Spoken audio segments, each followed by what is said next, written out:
ഇന്ന് പകൽ ഇതിന്റെ നടുവിൽ ചിലർ ഉടഞ്ഞും തകർന്നും ഒക്കെ ആയിരിപ്പുണ്ട്. ഇന്ന് പകൽ വിശ്വസിക്കുക, നീ ഇപ്പോഴും ദൈവത്തിന്റെ കരത്തിൽ തന്നെയാണ്.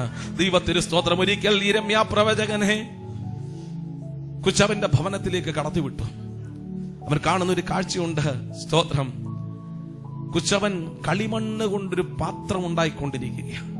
അവിടെ ഇങ്ങനെയാണ് രേഖപ്പെടുത്തിയിരിക്കുന്നത്, ആ പാത്രം കുശവന്റെ കയ്യിലിരുന്ന് എന്ത് ചെയ്തു? ഉടഞ്ഞുപോയി. ദൈവത്തിന് സ്തോത്രം. നോക്കിക്കേ, പാത്രം ഉടഞ്ഞുപോയെന്നാ രേഖപ്പെടുത്തി വെച്ചിരിക്കുന്നത്. ഉണ്ടാക്കിക്കൊണ്ടിരുന്ന വസ്തു ഉടഞ്ഞുപോയെന്നല്ല, ആ പാത്രം എന്ത് ചെയ്തു? ഉടഞ്ഞുപോയി. ദൈവത്തിന് സ്തോത്രം. എന്നാൽ അടുത്ത വാക്യം എങ്ങനെയാ? കർത്താവിന് അല്ലെങ്കിൽ ആ കുശവന് ഇഷ്ടമുള്ള രീതിയിലേക്ക് അതിനെ എന്ത് ചെയ്തു? മാറ്റിയെടുത്തു. ദൈവത്തിന് സ്തോത്രം. ദൈവപൈതലേ, ഉടഞ്ഞാലും കുശവന്റെ കരത്തിലാ.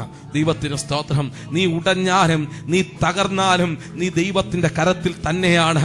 നീ ആ സ്വർഗീയ കുശവന്റെ കരത്തിൽ തന്നെയാണ്. ഇന്ന് പകൽ എത്ര പേര് അത് വിശ്വസിക്കുന്നുണ്ട്? നീ ഉടഞ്ഞിരിക്കുകയാണോ സഹോദര?